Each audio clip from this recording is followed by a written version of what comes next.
Ah, dang it, David. I can't write anything right now. I lack the creativity, and I used up the last of the cerebral stimulation beans. Nope, no creative juice left. What do I do, David? That does sound like quite the conundrum. How about a nice, cool cup of soda to refresh yourself? Soda? Come on, you know I don't drink soda much anymore. This is a special occasion, Donald. It will help you feel better, trust me. Maybe. Well, I guess one soda won't hurt.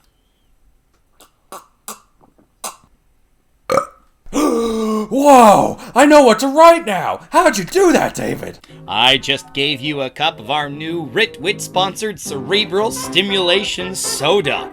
The perfect companion to our previous Cerebral Stimulation Beans, this refreshing drink helps writers get out of their writer's block instantly, providing inspiration in a flash to those who desperately need it. While some people do yoga or take a walk outside to get themselves back into the writing game, one sip of the Cerebral Stimulation Soda will supercharge the creative muscles in your brain while delighting your taste buds with its sweet, bubbly taste. That's so yummy.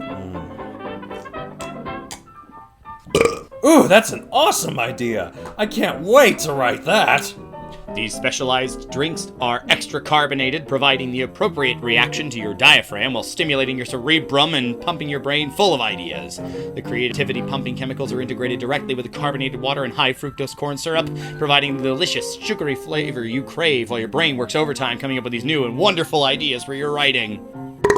Oh man, that's the perfect way for these characters to complete their arc. Man, this soda's the best! Our specially sponsored Ritwit soda will get you back to your draft after just a couple of sips, guaranteed. If by chance you need some extra inspiration, pair your soda with a burrito full of cerebral stimulation beans for the ultimate creativity pumping experience.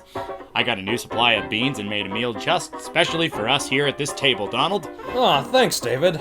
Ah, what a lovely looking meal to go with my soda. Could you pass the nacho cheese, please? Of course.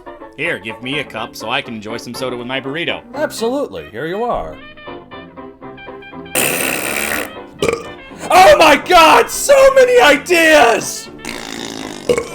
50 sequels! 100 sequels! 1,000 fully outlined books! And I've come up with them all right now! 30 dozen new book ideas have just come to me, David! I have so many ideas right now, it's insane! So many ideas! I have so many! My brain is exploding with creativity! Ah! Ah!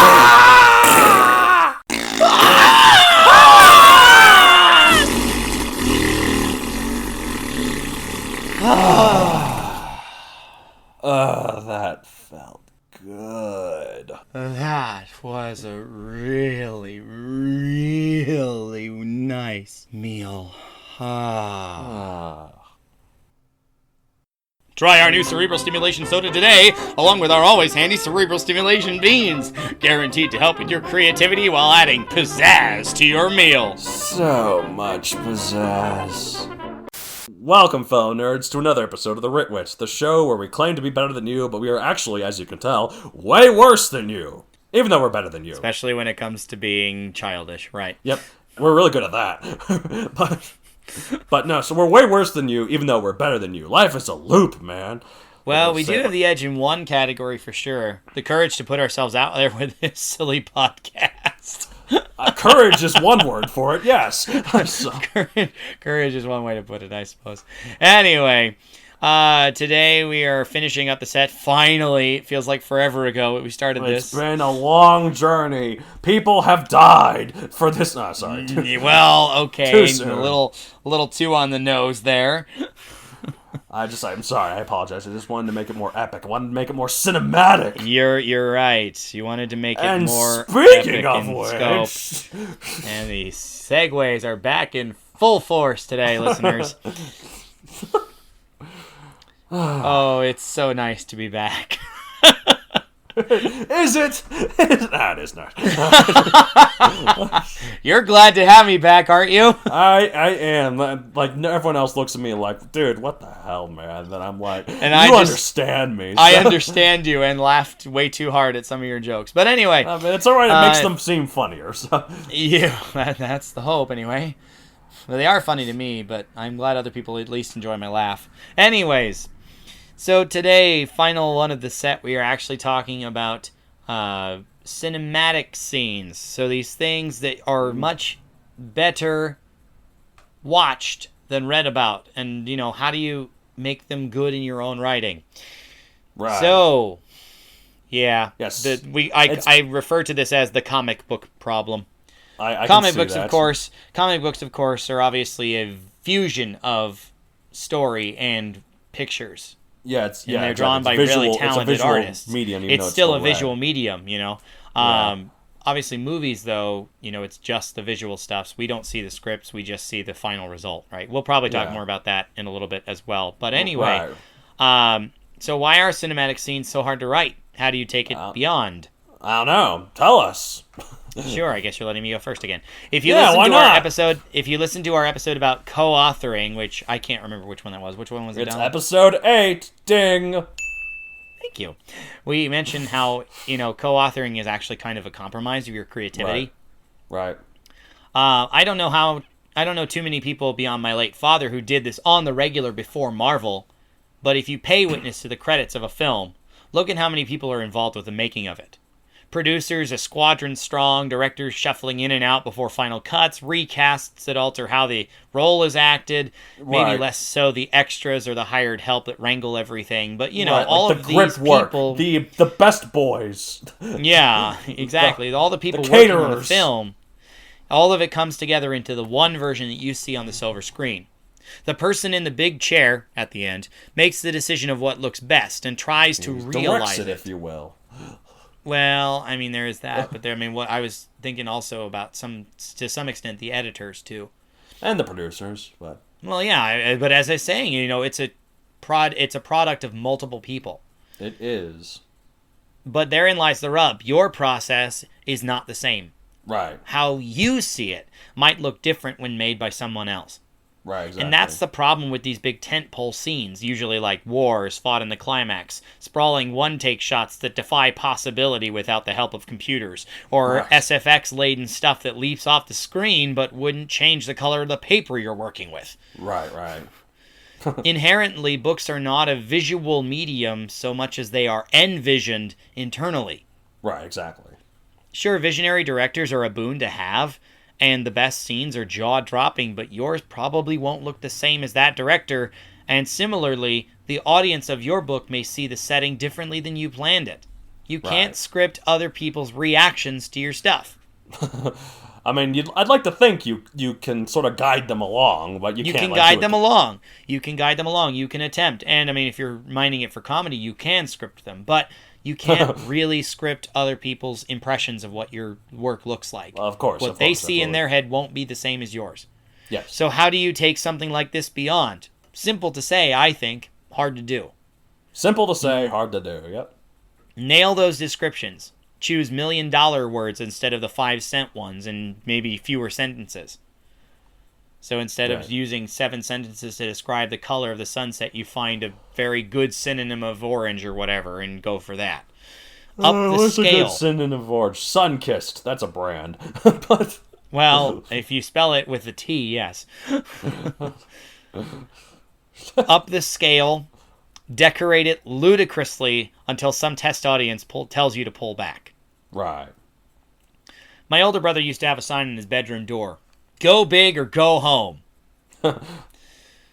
You can't go big in 6 seconds flat. It takes some effort, maybe quite a few wadded up pages or a party on your backspace key, but eventually you get it as close to your vision as possible, and that will make the scene pop. You might even need to rewrite the action several times to cut the fluff. Consider this. Most script writers leave it to the director for fight scenes. Imagine that. Right, and sometimes even like directors leave it to like this. There's like second unit directors meant for like action. Like for a lot of the Marvel Or movies, action most of the time it's the directors, yeah. same second unit director for all of them, and so the director can focus more on the character stuff. So Well, and like in shows that are near and dear to my heart, listeners already know where I'm going with this. There are action let me directors. guess. There are action directors. There are effect directors that have a big value in those scenes because the director is more concerned about other things. Right. So, as I said earlier with that, it's a compromise. Anyway, above all, you need to practice a little bit. So good luck. Yeah, no, exactly. Like in terms of like what you're saying about rewriting action several times, like one of the most cinematic, in a word, I guess, chapters of a book I've ever written is chapter 15 of Megazoic: The Hunted Ones. No context, you'll know when you read it, but Yeah, so please buy it on Amazon.com. oh my god, that's fine, I guess, but Come on, I'm putting it in for your sake. Grief. I guess it's true. It helps support the show. It puts breakfast on the table. I mean, hopefully not all. Yeah, but anyway, so as I was gonna say, like I didn't have to rewrite the chapter itself a lot, but I did have to rewrite the outline I had for it a lot. Like I had to rearrange things. I had to like make sure that certain things were done in this way because there were so many pieces to juggle that I wanted to make sure I handled all of it quite well, you know. Well, and I suppose that, you know, in the nature of writing your story, at least this happens to me. Like the one time I remember writing an outline, and I don't claim that this is a cinematic scene by any stretch of the imagination, but Shattered Creek, the draft of a novel that I actually finished, the longer version of an original challenge that I did, you know? Yes, good job. Thank you. I had an outline for it. It was basically like approximately 2 sentences per chapter of things I wanted to have happen. Other than that, I left it open. Which meant that as I went along, then certain things were introduced or changed the eventual trajectory. And so, you know, in those moments, you have to go back and fix the outline. So I want to check with you, Donald. When you say the outline that you had, and then you changed the outline before you wrote the scene, which is why you didn't need to rewrite the scene a ton of times. Is that correct? Right. Yes. Although, if I remember correctly, you did rewrite it once. I rewrote the outline a couple times, but I never rewrote... I thought you reworked the scene because there was a thing that you had... Oh, right, you're right. No, I did change some characters around. Yes, you're right. So, and that was... I had to rewrite those scenes, but... Yeah. It was... But, like, on the whole, you didn't need to rewrite the action because your outline, your specific step-by-step guide was detailed and reworked before you got to it. So yeah, you didn't have to do too many because edits. I knew there was such an action-heavy, like, chapter with a lot of moving pieces, I had to make sure to not confuse the reader, make sure they were all well taken care of, you know, well handled. So. Which requires more preparation on the writer's part. And I think that's probably moral of the story for these scenes anyway, is that you need to do the legwork. Yes. You can't rely on it to just, you know, you can't throw something at the wall and see if it sticks. You need to have the materials on the wall to hold whatever you're throwing at it. Right, exactly. Sorry, that's a really really good way to put it. Image. No, I imagine like a big flypaper. So Flypaper or at least adhesive. But anyway, yeah. So, I mean, that's... Sorry. No, that's fine. As you can tell, if you've read like a single chapter of any of my books, I love writing cinematic stories. I always imagine my books as movies, in case again readers couldn't tell. Yeah, I was about to say, given all the times you talk about writing, being a screenwriter of your own stories because you want control over it. Yep, but I still need to work on that. I'm still trying to work on the Megazoic script, but it's hard, man. Yeah, well, you've got other irons in the fire, and I really hope that you don't only write Megazoic for your entire career, but that's me too. I know. I need to do something else, and that's what I'm trying to do too. So it's just hard to start stuff in general, to be fair. Yeah, fair enough. And for more on that, you'll have to find out for yourself which episode that is, because I'm not doing a cheap plug. Oh, come on. They're fun. Anyway. Yeah, well, it's because you don't have to edit them in. But... There is an episode of The Ritwit you can listen to, starting, continuing, and ending stories, I think. It's way back in the single digits, but I don't know it either, so I'm just going to let it go. I know it is, I just refuse to say. But so... I want to say it was episode 7. You are incorrect, but we'll never know which one... I could keep guessing and be rude, but I won't. Okay, I'm not going to say yes or no. All I'm going to say is that's not 7. So that leaves, let's see, what episode are we on? That leaves 41 No, others. I said in the single digits, though. Okay, that leaves 9 others that it could be. But, Well, more like 8, right? Because 10 isn't a single digit. I mean, 0 didn't is have a a single 0. digit, but there's We no didn't have a episode 0. 0. Exactly. So we only have... Anyway, moving on. All right, semantics, technicalities. So I am that guy. I always have been. And Just you to always point will out be. something, you said you love writing cinematic type stories, but in particular, like the big scenes within them too, not just... yeah, no, obviously not just like the writing plots. as No, like cinema. the. Well, Yeah, your plots are designed with cinema in mind because you have such an active imagination viewing it as if it were a film before you write it to a certain extent. Yeah, no, exactly. But in order to go cinematic with my prose, like I have to have the proper build up and lead into it. Like my books start like any other book. They introduce the characters, the setting, and like they show like what's going on. They show the stakes. They show the inciting incidents in like a normal narrative way. But then I gradually raise the stakes as the narrative progresses. That's when Very the more much classic hero's journey stuff too. Right, but that regard. that's when the more classically cinematic scenes start to happen. The explosions, the carnage, the huge action-filled climax. It's all great. I love that kind of stuff. You do. But like I think the best way to take it beyond You love knowing people's reactions to all that stuff, even if it's not your own. I do. I just want to make sure that the reactions I intended worked out. So Well, not expressly. When it's not your own stuff, you're not intending any reactions, but sure. I do like to watch reaction videos. Well, not necessarily reaction videos of people reacting to trailers and stuff. I think those are dumb. But I mean, like, I don't know why you think those are dumb, but like you have the audio tracks that somebody like copped from a theater. yeah, like I like seeing those and like hearing people cheer at this moment or like gasp at this moment or laugh. If it was your own stuff, I'd understand, but with someone else's stuff, I don't get why you're so obsessed with it. If it's my own stuff, I'll cry. Like I will literally cry in the theater. Well, I mean, as people are if it's your reacting own to it. stuff, but it's not your own stuff yet. I don't know. No, Anyway, but I like reactions. I'm a chemist, I guess, but yeah, right. So I think the best way to take it beyond is to study film like you're in a film school, but specifically pacing. Sure. What is the story? What is the scale for each scene, whether dramatically, emotionally, or even comedically? How do the scenes flow with each other? What's the contrast? How does one plot point or one just beat build onto another? Study the beats. They work pretty similarly in both prose and film. True. I believe I mentioned this. Did I mention this in mine, or did I mention it last episode? Maybe that you don't have. Oh yeah, I mentioned it last episode. You don't have all of the tools that a film will have. You don't have background music in your book. Right. But that doesn't mean that the story. But that doesn't mean that the story bits don't work the same way. Mm-hmm. And also, if they don't properly build onto one another, I mean, that's why a lot of scenes get cut. It doesn't fit. There's a better way to do it. And, as a writer, don't be afraid to do that with your own stuff. Like, certain scenes might not work, so you gotta get rid of them, as sad as it is. Find a better way to do it. I mean, you can keep the scene if you want for posterity's sake, but it doesn't serve your story as well as a better version, a rework, then you don't need to keep the old one. Right, exactly. And especially with these type of scenes too, your big tent pole scene might not be great compared to others, but you want to keep it down. Eventually, the final version you keeping in there is got to be the best one. You have to put your best foot forward with something like this.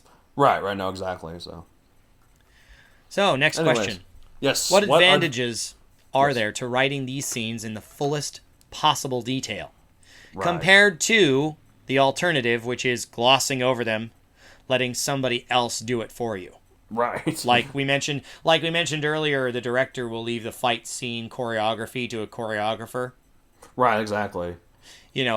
What benefit is there to doing it full out? Because obviously with books you have that opportunity, maybe not expressly that desire, but you have that opportunity.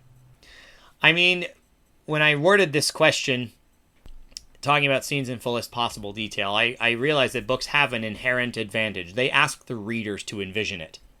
Right. Let their imaginations add the excitement in their mindscape. Just put your best scene forward and see if it sticks the landing. Right. Remember that until it's published, you have all the chance in the world to tweak it, massage it out, discover what works. Exactly. The final product is one shot only, much like performing music compared to practice, in something that's, near and dear to my heart. So you keep as much or as little detail as you want in this stage. If you actively choose to gloss over details, somebody will fill them in. Yeah, exactly. And that could be the imagination of the reader, or it could just be someone else's experience. Again, we're talking about the action director for a fight scene in your film, right? Right. Do you want it to be an essential part of their reading experience?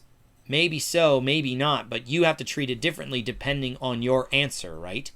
Right. If you want to lead them down that path, then you have to put it in there. Otherwise, they will, and it probably won't resemble yours. Exactly. One thing I think helps, although perhaps not in the pace department, is using the omniscient narrator, if that's what you have, to delve into thoughts as these events happen. You can't really do that justice on a screen. It would be awkward to just have a movie just interrupted constantly like the dreamy sort of airy voice of oh, this thing's happening. I wonder what I'm going to do next. Well, I don't mean it like that, but just oh my god, that's huge, kind of a thing. That's what she said. Yeah, it works. Not in the context I was going for. You are shameless, sir. I think I'm getting less mature as the years go on. No, because third graders don't usually make that's what she said jokes. Yeah, but people with the mentality of people, they're adults who know the stuff. In an adult's body. Anyways, so in terms of and writing scenes in the fullest possible detail, I think that's good to a point. Sure. I think it's good to show all the beats and show all the descriptions of the fluidity of the combat, right? Or not just the combat, but also just the motion of what's going on, the emotion. Writing combat scenes are hard too. That's something else that's not particularly entirely relevant to this episode. But writing combat, there's a master class to be done in that too. Anyway, right. But in the emotions about how the characters are feeling, all that's great. But if you go too far, the reader might just kind of skim and then miss things, or well, I mean, because there's walls of text to skim anyway, right? But there's especially if it's a text wall, these text walls, these super long paragraphs describing every last thing. And also, if you go too long describing every detail, it actually ruins the pace of the scene. Sure. So in order to keep it fast paced, especially if it's an action scene. If you're spending an entire page talking about the setup for one kick, you're not doing yourself any favors. They twisted their hip. They moved the muscles in their tendons. They flexed their foot wrist, speaking of their ankle, walls of foot text. Speaking of walls of text, our mutual online friend, we love you, buddy, if you're listening. That's a completely different thing, but yeah, well, but those are not supposed to be cinematic. To be fair, well, I'm not so sure that person does not conceive them that way. I don't know, I just think you're dragging his name in the mud for no reason. I'm not trying to drag his name in the mud, but I'm simply pointing out that, when you have something that is so long, without much break, without obvious, idea changing or setting, altered because of something happening in the scene, it's not as entertaining to read, and so people kind of get glassy-eyed. I guess that goes into my point, I guess. So yeah, I guess that's why I brought it up. Right. Golly. So yeah, but in the advantages of it though, you really get to see the craziness of what's going on, or the all the little details, all the little things. It's like holding a magnifying glass over the story. Yeah, exactly, and you get to see things that even in a movie you might not get to see because they're being described. They're being And they're not described for you. They're just there. Well, and the prose is taking the time to spell out why certain things are the way they are, which a film shows you, and as good text probably should too. But it does it. It points out things to you. It's not just necessarily in the background like in a movie might be. So sure. One thing that I wanted to check is because you kind of brought this up, and it's great segue to this other. We've got a couple of other questions here. These ones are probably going to be more rapid fire because I don't think Donald prepared much of a reply, but he's got more experience writing this stuff than I do. Yeah, so I was just like, why not? I'll wing it. Here's a question: is there such a thing as too much for a scene? Oh yeah. Like, you want me to keep go on? You want me to go on first? Yeah, that was the point. Oh, yeah, there's too much for a scene. Like, I mean, even if it's not so much just the details, like, if you have too many elements going on at once, the reader will get confused, which is why you gotta handle them especially carefully, like I did in Chapter 15 of The Hunted Ones, whatever that or may not have entailed. So, yeah, well, I mean, it entailed something, but what, you'll have to read to find out. Right, exactly. No, I mean, I think keeping in mind that books don't have to worry about paying the talent or be too concerned with runtime or worry about what effects they might need, I'd say no. And yet, it's my duty to mention that everyone feels differently, so get more than one set of eyes telling you it's too much before you have to scale it back. That's a good idea. Because if you have one person saying, oh god, that's way too much, but like the other 5 people you ask all say, that's actually really neat, you probably don't need to change anything. I mean, that's true. So it's always actually another Right? pair of eyes to judge it for yourself, yeah. Also, not to reduce this too much, but it's kind of the judge's definition of pornography. It's hard to verbalize in theory, but we know it when we see it. Okay. At first I was thinking I was going too far with it, that's what she said, but then, okay, you said that, and I guess we're just... Well, but that's literally the example. Like, you know if you see it that it is, but how to, say what too much means is anybody's guess because it's, somewhat subjective. I suppose. Next question. How does one go about practicing this stuff? Well, I think it's best to, like, maybe write, like, a practice scene. Like, I've done this before for some of my stuff before, like, especially, like, for new ideas. Like, I write this action scene or this other kind of cinematic scene that I can think of that's not action, but I, for some reason, can't think of right now on the spot. And, like, you just try and work out the kinks of your cinematic writing in a way that there's no stakes involved. You don't have to worry about editing this later. You can just get rid of the whole thing. You can just... If you want to get rid of it wholesale, you can. Yeah, without hurting your story. Just work on some short story. Don't worry about setup. Don't worry about... Like, even treat it not so much as its own short story, but as, like, a scene of a book that you'll add in later. But you probably won't. You'll probably just rewrite it once you get there. At least that's what I do anyways. But... Maybe so. Especially as things change while you're writing them, right? That's why I always write books in order. Like, I can't write I have a hard time writing things out of order, too. Yeah. Even though I'm more excited to write things later on because, things are obviously supposed to be more exciting there. Yeah, but then that way if you don't pave the road ahead of you, then you might not even end up there, which is why that outline I talked about with Shattered Creek only had like 2 sentences per chapter. Right. No, basically. Exactly. So it's 2 main things that want to happen. Everything else is free to the imagination. That's how I do my outlines too. Like I just do chapter by chapter. This is what I want, and then boom, moving on. Unless it's like a bigger one, like chapter 15 of the Hunted Ones. But yeah, well, I mean, if you have to be more precise, then you're more. But precise. even then, I wrote that outline like when I finished chapter 14 of the Hunted Ones. I didn't save it like beforehand. Like you didn't have one after chapter 1 and then another one after chapter 5, and yeah. Right. Yeah. Exactly. So. Anyway, you did mention something similar to what I'm going to say, but I honestly think with practicing this stuff, use someone else's characters that you love first. Yeah, that's true. That's a good idea. Because you can ignore plot holes. Like I mentioned earlier, you don't have to pay the talent. You don't have to get Henry Cavill to play Superman. You don't have to get Ben Affleck to play Batman. You don't have to get Tony Stark Robert Downey Jr. to play Tony Stark. You don't have to get Tobey Maguire to play Spider-Man, but somehow you can throw them all into the same scene if you want to practice. What's his face? Or Andrew Garfield. You don't have to get Tom Holland. You don't have to get whoever voiced him in Into the Spider-Verse. Jake Johnson was Peter Parker. Could you stop overextending the joke? I was making a point. You don't have to get John Mulaney, who voiced Spider-Ham in Into the Spider-Verse.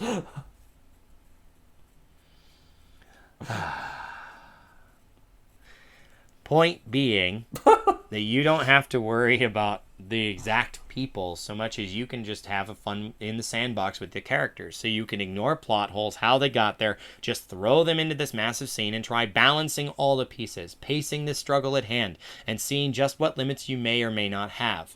Right. Do that with someone else's characters first, because again, no stakes. When it's yours, you have to try really hard, but that environment provides a safety net, since it presumably wouldn't see the light of day rather than collecting dust on some storage device. Right. And you have experimentation room to spare.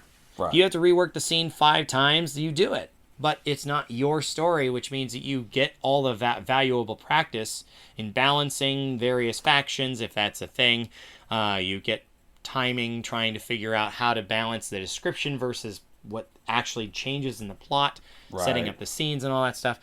And that's an important laboratory for you. Absolutely.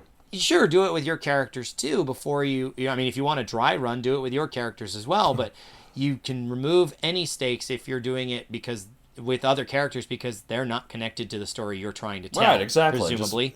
It's just a toy box. Just push all the toys together and make them go pew, pew, pew and such. And make a Megazord, because that's totally a thing where you're pushing them all together and combining. But anyway. By all your powers combined.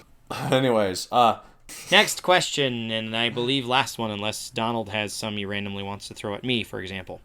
I'll let you know if I think of one. Okay. Well, here's the next one.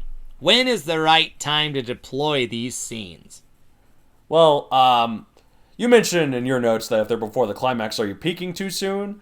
But I guess I should have just let you go first, so I could have just added on to that. But we plan these things so well, listeners. I guess I'll go first.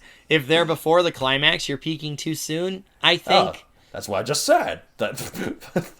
Because you read it from my notes, you jerk. Anyway. We have the same. We think the same way, you and I. Well, in many ways.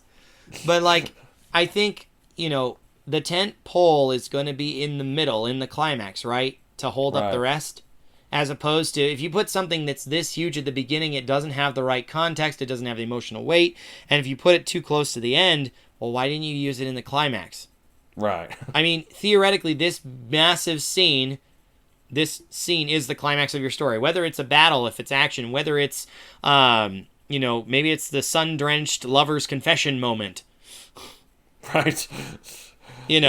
That's going to be your climax, right? Not at the end. You're not going to do that in falling action for sure. Right. Not all novels need this kind of scene. And honestly, not all stories support this massive cinematic scene to begin with. Yeah, that's probably true. As much as I would like them to. But... Well, I mean, if you want it to be there, then you have to make it work to put it in. I think every story, regardless of genre, should end in a massive battle.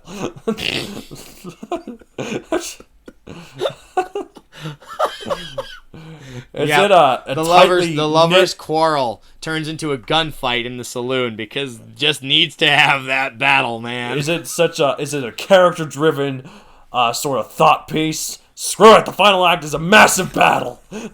Is it a heartwarming romance, so will they or won't they? It's the end is a massive battle. But if we're talking about the sun-drenched lover's confession moment, sure, think like a director there. Be more cinematic. There needs to be a massive battle in here. How do your camera angles affect? What kind of music is going in the background? Well, if it's a sun-drenched lover's confession moment, they gotta have the kiss, and the camera's gotta turn 360 degrees. Exactly. The music's gotta swell. No, it's got to go in a circle around them. That's what I meant. It's not the character. The camera doesn't just spin randomly. That's so funny. The cameraman's so excited to see them kiss. Yeah, it's like the camera's pinwheeling now. No, maybe it's the five-faction battle in Act 3. Perhaps it's the opening sequence that you've battle pictured for the five armies. Perhaps it's the opening sequence that you've pictured playing on a silver screen for years. Like you planned Chapter 1 to be this huge thing, and you had the movie version of it all laid out in your mind already. There's a place to be cinematic in your thought process regardless of the story, but how you utilize that is ultimately your discretion. Well, obviously, yeah, no, exactly. Like I love cinematic scenes. I always imagine them this way, but of course, all writers are different. Like, you don't have to do that just because I am. Like, if you want to, like, one of the reasons why I like these books, imagine them as movies, is because, I'm going to be honest here, I don't read much. I need to read more. Like, I do need to read more. I used to read a lot more, and to be fair, that's how a lot of people were. They used to read a lot more when they were kids, but then they fell out of it when they were adults because, life gets in the way, and adulthood gets in the way. You need to make time, and you prefer not to, basically. Right, so... and that goes for most people, so don't feel bad. Yep. I need to get, like, an Audible subscription and then listen to books. Sort of like how I listen to podcasts while playing video games on mute. I could do the same for Audible books. And that way I could, Well, finally... it depends on how mindlessly you want to be listening. Oh no, I can hear the words pretty well. I get that I get that you're not paying attention to the podcast, but I do know from years of experience personally and science that multitasking, your attention suffers somewhere. Well, that's why, like, a lot of times when I play a video game on mute while I listen to a podcast, the video game is often like some sort of business strategy game, or I have, like, unlimited money, and I'm just focused on... Something that you can do idly while it's there, as opposed to something you have to focus on. I get that. But if you focus on the game instead, then you're missing parts of the book. I do something where I can listen to... But that way, if I do manage to do the Audible thing while I was playing a video game, that way my dad, was always like, "Why are you playing so many video games when you could read?" I could be like, "Now, can I do both?" Because you're such a third grader. Anyways, so I don't read much, so that's why my books are often like movies, because that's more of what I try to emulate from. That's what I try to rip off mainly. Sure. Well, that or TV, I suppose, as well. Just to explain once again, listeners, it's been like 10 episodes since we've done What Will We Rip Off. It feels like it. No, it's just basically, we talk about what we've watched, read, or played, and you know what it means. Yeah. Yeah, so, because so do what works. There's no such thing as an original idea as much as a combination of a new one. Right, exactly. But anyway, so do what works for you, like, and whether it's cinematic or not. So sure. That's true about anything I could say. Well, of course, but in particular these scenes, because they do require a bit more prep, right? Yeah, exactly. If you want to do them well, you need to do the legwork, which means that you have to be committed to doing it. Exactly. If you're not, it's likely to fall on its face. Ain't that the truth? Anyway, anything else? I do not have another question to add. That was my next thing. So we are... so for the next little bit... we had actually talked about introducing this as a semi-regular segment with the last episode in our sets. Yes. And that is what I'm going to call, until we come up with some goofier name, Reading the Fan Mail. Yeah, I'll come up with something goofier later when I'm not so tired. Well, that was a thought. We'll figure it out. But anyway, listeners wit? I don't know. Anyway. We'll figure out something. We'll figure it out. Not while we're recording, though. What the Ritters have writ? No, that's us. No, we're the Twitters. What is the name for our listeners? I mean, we don't have as many as we should to give them a name yet, but maybe we'll have to think about that. Anyway, Donald actually told me that we got a review on iTunes. I haven't actually been able to look because from this new machine that I've been using, this new computer, I don't actually have iTunes downloaded. Oh, I don't have it downloaded either anymore. Screw iTunes. It's terrible. Anymore? Come on, our podcast is available there. Why wouldn't you at least support Because that? I can check to see that it's on there through just going to apple.com/iTunes and going on the website without actually opening it on iTunes. So. No. Well, anyways, he told me we got this review from an iTunes user, so why don't you go ahead and read it for us, Don? iTunes user Chris E1974 says, The Ritwit is a must-listen. These guys are not only entertaining and educational, but charming and hilarious. Charming, that's nice. It's wrong, but it's nice. Well, I was about to say, that person must not have seen our picture. I would recommend this to anyone, Chris says, but especially those who enjoy sharp wit and English banter. Thank you very much, Chris. Well, thank you for the kind words, although I'd argue that our wit is duller than a dull knife, but that's I'd like to think we're called the rich wit because it's ironic. Well, I was about to say, I don't do much writting and we're not very witty, so... Yeah, especially if we have to say rich wit, that it's probably not very witty, because we'd use the word writ, for God's sakes. So. Well, I mean, yeah. Anyway, but this is just a personal thing. Not fan mail per se about the podcast, but I wanted to thank people in this listening audience and several beyond it for all the kind words supporting us in light of our personal struggles losing loved ones recently. Right, exactly. Yes, with our grief episode and everything. We had the grief episode, and obviously mentioned earlier, not to relitigate that again, but we've been getting support from various places, mostly social media as well, about that, which is not part of the podcast, but people, from this audience are supporting us, so thank you for that. Exactly. Your support continues to buoy us and inspire us to places we never thought possible. Right. It's just nice to know to be reminded that we're cared about, so. We'll keep going until we run dry, which, honestly, I don't know if it'll ever happen on, mere words to say, but maybe with ideas. Thanks in part to the encouragement of people like you who allow us to be human and grieve, laugh too much, fail a ton, argue internally, and it works. A ton. So, we fail so much, listeners. Some people might say, have some self-confidence, man. To which I say, no. Listen to any of our episodes and tell me I'm wrong. We're so secure. We're so secure in knowing we're better than you. We still feel like saying I'm secure in knowing that I'm way worse, but I like to think I'm better. But it's worse. Life is a loop, man. Was that this episode? I forgot. I think it was this episode. It was this episode. Yeah. Callbacks are fun. Anyway, so please keep any reactions coming. We'd love to hear from you. Even more than that, we'd love to share those things with other listeners. So let us know if you'd like us to do that. How can you do that, you might ask? Seamless segue. I'm ruining it right now by saying that, but... For once in our career, can't you just let me have a segue that's decent and let it go? Nope. I absolutely cannot. Contact us, Matt D, that's with 2 T's, at MatthewDonaldCreator.com for any general or specific questions to either co-host. Please specify if you're going which to ask one... a specific host, we need to hear Donald or David. You can use your own email page, contact system, or just go to the official website and use the contact me, or is it contact us, I suppose, page. I think it's just contact. I was prepared. Oh, well, fine. Well, fine. Contact page, then. Yep. But also, Donald over there has some social media stuff. Yes, if you want. I mean, I obviously have social media as well, but not professionally, so I'll let him talk about those. If you want to follow me personally, you can follow me at MatthewDonCreator on Facebook, at MatthewDon64 on Twitter, and MatthewDon64 on Instagram. Why 64? Because my Aunt Roberta has been reburied 64 times. The amount of step uncles in my past is unreal, David. So many characters.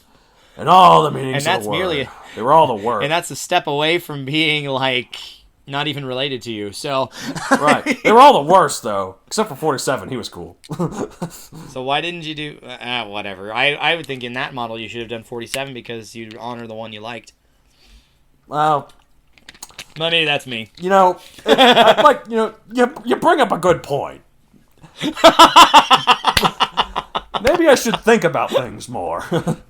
You should. But like you said, we fail a ton. So that's the part of that thing I'm just going to remember for the rest of my days. We laugh way too much. Way too much.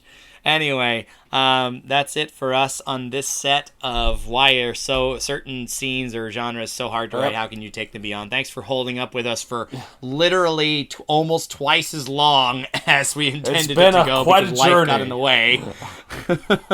It has been quite a journey. We'll finally be able to come to you with a new set. Whatever it may entail. Starting next week from the time this is released. Which is 3 weeks after we record. Basically. It's good to keep current, listeners.